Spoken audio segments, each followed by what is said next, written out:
Salut les gars. Alors qu'elle marche seule dans une rue déserte, Cheyenne Clark se retourne et remarque une silhouette entièrement vêtue de noir la suivre. Elle fait semblant d'appeler une amie pour se rassurer, mais l'inconnu l'attaque brutalement, et elle disparaît sans laisser de traces. Pendant ce temps, Bree Collins et son ex-mari Michael Miller sont condamnés pour manipulation de marché. Michael prend la direction de la prison, tandis que Bree, qui jure son innocence, hérite d'une peine d'1 an d'assignation à résidence dans leur somptueuse villa high-tech au bord d'un lac, grâce à un accord judiciaire. Passer sa peine dans un tel palace paraît idyllique, mais l'illusion ne va pas durer. Dès son premier jour, Bree teste son bracelet électronique et plante des fanions rouges autour de la maison pour mesurer la limite de ses mouvements. Mais rapidement, elle découvre un Polaroid inquiétant, une photo d'elle en train de planter ses fanions, preuve que quelqu'un l'observe sans qu'elle le sache. Le temps passe, et au 96e jour, sa contrôleuse judiciaire, la sévère Nancy Gobleneck, lui reproche les signaux perdus de son bracelet qui déclenchent sans cesse des alertes. Bree jure de faire attention et admet que Michael l'appelle encore chaque jour, bien qu'il n'ait plus officiellement de contact. Elle supplie Nancy de rester un peu, souffrant de l'isolement comme en plein confinement. Nancy, impassible, lui recommande de regarder Love Island.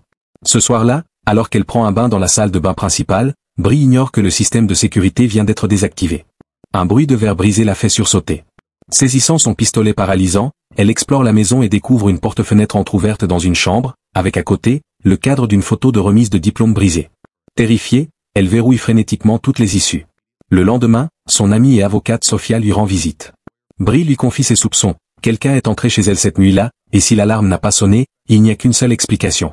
Michael, le seul encore capable de pirater les systèmes de la maison. Inquiète, Sophia appelle la police et c'est le détective Joe Hall qui débarque. En inspectant la chambre, il demande si la maison possède des caméras intérieures. Bree avoue que non. Michael s'y était toujours opposé, prétextant que cette villa au bord du lac était leur résidence de vacances et qu'il tenait à préserver leur intimité. Elle n'est même pas certaine qu'il manque des objets. Joe lui explique alors qu'aucun crime n'a été commis, donc qu'il ne peut rien faire de plus qu'un simple rapport. Avant de partir, il lui laisse sa carte, lui conseillant de l'appeler directement si quelque chose se reproduit. Sophia, inquiète pour son amie, décide de rester dormir sur place. C'est là que Bree lui montre une découverte troublante, un string rouge glissé sous le canapé. Ce n'est pas à elle. Pour elle, c'est évident, si Michael refusait obstinément d'installer des caméras, c'était sûrement pour pouvoir y amener ses maîtresses en toute discrétion. Révoltées, les deux femmes brûlent les affaires de Michael pour exorciser la maison et rompre symboliquement avec lui. Mais dès le lendemain, l'horreur reprend, des polaroids d'elles en train de brûler les vêtements apparaissent, scotchés sur une fenêtre. Cette fois, Bree en est convaincue, Michael est derrière tout ça. Sophia, plus rationnelle, tempère. Elle lui rappelle que Michael a aussi beaucoup d'ennemis, et que cela pourrait être une vengeance déguisée. Elle lui conseille alors d'engager Xavier Johnson, un professionnel de la sécurité qui avait travaillé récemment pour l'un de ses clients. La nuit tombée, après des jours à ignorer ses appels, Bree finit par décrocher quand Michael l'appelle. Au téléphone, Michael la glace, il devine qu'elle se trouve dans la chambre, entourée de bouteilles de vin entamées. Puis il lâche la bombe, il a parlé au juge Geman, et ensemble ils ont décidé qu'il avait déjà purgé sa peine. Grâce à sa bonne conduite, il sera bientôt libre, et il lui avoue qu'il brûle de la revoir. Terrifié, Bree coupe court à la conversation et compose aussitôt le numéro de Xavier. Le lendemain, Xavier débarque enfin au bord du lac. Grand, sûr de lui, il dégage un charisme rassurant. Bree lui raconte tout, pourquoi elle a besoin de protection, pourquoi elle est persuadée que Michael est derrière ses menaces. Elle décrit son ex-mari comme l'homme le plus intelligent et le plus vicieux qu'elle connaisse. Pendant des années, il lui a fait signer des papiers sous prétexte de taxes et de retraite. Aveuglée par l'amour et la confiance, elle a signé, sans savoir qu'elle s'accusait elle-même, devenant la complice idéale de ses crimes. Quand elle a tenté de le quitter, il l'a fait chanter. Et quand elle n'a pas cédé, il l'a entraînée dans sa chute. Xavier, plus pragmatique, la met en garde, il ne faut pas tout ramener à Michael.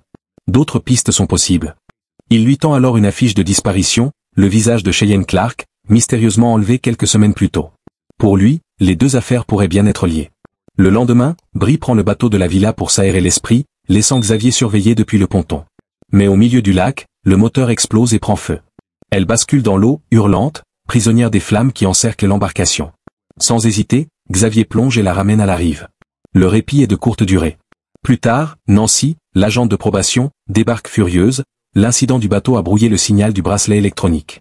Elle avertit Bree que la prochaine fois, ce ne sera pas une simple réprimande, mais une peine de prison ferme.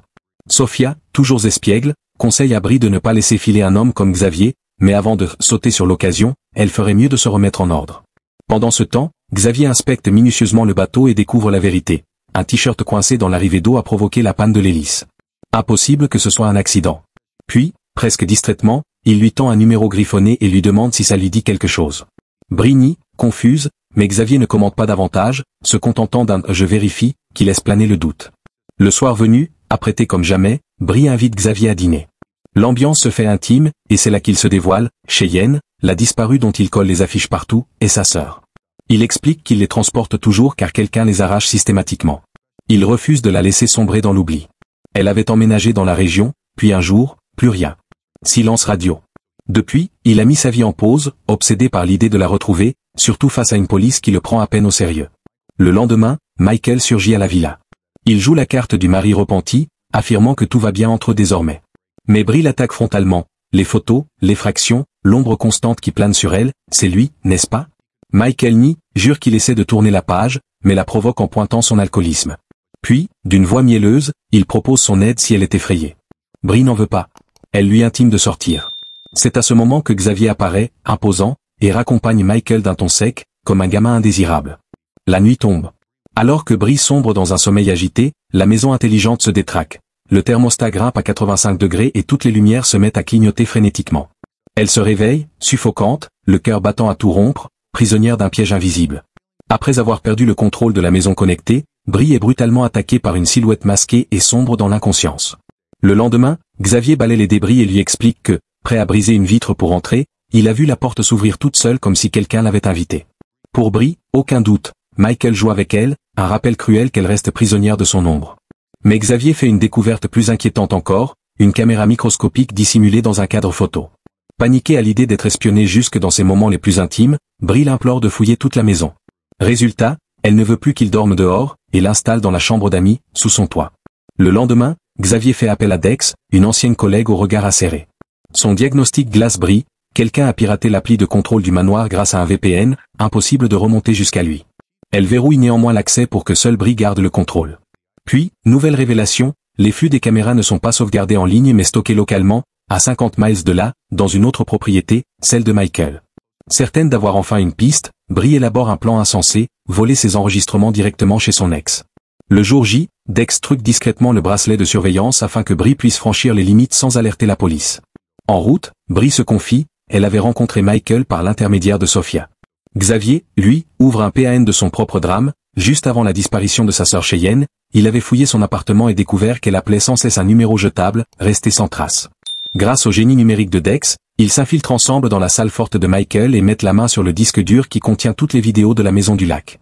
Ironie macabre, au même moment, Michael s'ébat bruyamment avec une inconnue dans la chambre voisine. Un instant, il croit percevoir un bruit, se fige, puis reprend ses jeux. La chance. En fouillant, Xavier tombe aussi sur un téléphone planqué sous un lit et l'emporte. De retour à la villa, tout aurait pu s'écrouler. Nancy, l'agente de probation, débarque et interroge sèchement Brie sur ses déplacements. Mais, d'un sang-froid calculé, Brie jure n'avoir jamais quitté les lieux. Bluff parfait. Nancy repart, désarmée. Nancy partie, la tension retombe d'un coup et Brie, galvanisée par l'adrénaline, se jette dans les bras de Xavier. Entre eux, la barrière se brise et leur désir s'embrase en une étreinte aussi intense que troublante. Mais tandis qu'elle dort paisiblement, Xavier, lui, ne trouve pas le repos, il compose le numéro mystérieux que Cheyenne appelait sans cesse, et le téléphone récupéré sous le lit de Michael se met aussitôt à sonner. La vérité éclate comme une évidence, glaçante. Au matin, Xavier révèle deux choses à Brie. Le disque dur volé est verrouillé par un cryptage coriace, et le portable de Michael pourrait bien relier Cheyenne à cette histoire. Puis il file retrouver Dex, penché sur le déchiffrement. À peine parti, Joe débarque et fait chanceler les certitudes de Brie. Xavier a un casier lourd et reste suspect numéro 1 dans la disparition de Cheyenne. Michael, lui aussi, avait été un temps dans le viseur, avant d'être blanchi grâce à un alibi de fer, confirmé par son travail et ses collègues. Comme pour enfoncer le clou, Joe reçoit un appel en direct. Michael est à l'hôpital, victime d'un délit de fuite commis par un camping-car. Pour Brie, le doute n'est plus permis, Xavier est derrière ça. Sophia arrive et, aussitôt, les deux femmes se convainquent que Xavier est dangereux. Sophia, mi-sérieuse mi-cynique, lâche que tout va bien tant que Brie n'a pas couché avec lui. Ironie grinçante, quand on sait qu'il avait encouragé à céder à ses pulsions. Ensemble, elles fouillent les affaires de Xavier et découvrent des polaroids de Cheyenne, preuve tangible qui les fiche d'effroi. Le soir venu, Xavier rentre, euphorique. Dex a enfin craqué le disque dur. Mais il se heurte aux regards accusateurs de Brie et Sophia. Elle lui montre les photos. Xavier, blessé, assure qu'elles viennent de l'appartement de sa sœur et qu'il les garde comme les derniers souvenirs d'elle. Peu importe, Brie tranche, il est congédié. Il quitte les lieux, laissant derrière lui le précieux disque, et un trait d'humour noir qui tombe comme une gifle avant la porte qui claque. Rassuré un temps, Brie reçoit l'appel de Joe. Xavier est désormais sous surveillance policière, l'étau se resserre, elle peut souffler. Mais en apercevant l'ombre familière de son Hervé dehors, la panique la reprend. Elle alerte Joe, persuadée que Xavier rôde. Trop tard. Quelques instants plus tard, une silhouette s'introduit dans la maison, et d'un geste violent, réduit Bree et Sophia à l'inconscience. 2 flics débarquent chez Michael pour l'interroger sur le délit de fuite, mais quand il leur assure avoir déjà parlé au détective Hall, il lâche une bombe. Aucun détective Hall n'existe au sein du shérif. Pendant ce temps, Bree reprend conscience, ligotée, face à un Xavier drogué et inerte sur le canapé. Son agresseur se révèle enfin, Joe. L'homme à l'allure maladive, visiblement rongé de l'intérieur, lui confesse avoir tué Cheyenne, lester son corps et le jeter dans le lac. C'est lui qui arrachait les affiches, lui qui voulait réduire au silence Xavier, trop obstiné dans sa quête. Son plan ? Mettre en scène un drame passionnel où Xavier, incapable d'accepter une rupture, aurait tué Bree avant de se donner la mort. Mais Bree ne se laisse pas faire. Elle parvient à se libérer et tire sur son bourreau. Une chasse haletante s'engage dans la maison. Joe pourchasse, implacable, mais Xavier, revenu à lui, lance un couteau, qui finit par se retourner contre lui quand Joe l'utilise pour le poignarder. Malgré ses blessures, Xavier donne à Bree l'occasion de riposter, elle abat Joe à coups de pierre dans un combat désespéré. Le lendemain, les forces de l'ordre bouclent la scène. Xavier est conduit à l'hôpital, et Bree découvre Sophia bâillonnée dans un placard. Quelques jours plus tard, en fouillant le disque dur crypté, Bree tombe sur des vidéos compromettantes. Joe, filmé en train d'accrocher les fameux Polaroids. Sur la tombe de Cheyenne, Xavier confirme, Joe Hall s'appelait en réalité Joseph Mitchell, un criminel déjà fiché pour agression, dont l'ADN a été retrouvé sur le corps de sa sœur. Pour Xavier, l'affaire est close, mais Bree sent qu'un PAN de l'énigme lui échappe encore. Et elle a raison. Car en continuant de passer en revue les dossiers du disque, elle découvre l'impensable, Sophia elle-même a tout manigancé. Ancienne avocate de Joe, complice dans l'ombre, elle a utilisé sa passion maladive pour Michael pour écarter ses rivales. Dans les fichiers, chaque amante de Michael avait son propre dossier vidéo, capté par les caméras cachées. Sophia et Cheyenne incluses. Quand Bree lui crache que Michael ne l'a jamais aimée, qu'il la supportait seulement parce qu'elle était facile, Sophia explose, brandissant sa jalousie comme une arme et menaçant de terminer le travail que Joe avait raté. Mais Bree avait préparé son coup, son bracelet électronique, trafiqué plus tôt, a tout enregistré. La preuve audio scelle le destin de Sophia. Quand les policiers et Xavier surgissent, Sophia est arrêtée, furieuse et déchue. Libérée de sa surveillance judiciaire, Bree choisit de tourner la page. Elle s'installe avec Xavier, tentant de reconstruire une vie sur les ruines laissées par la manipulation, la trahison et la mort. Une renaissance teintée d'espoir, et d'ombre persistante. Abonne-toi et clique juste ici pour regarder cette vidéo.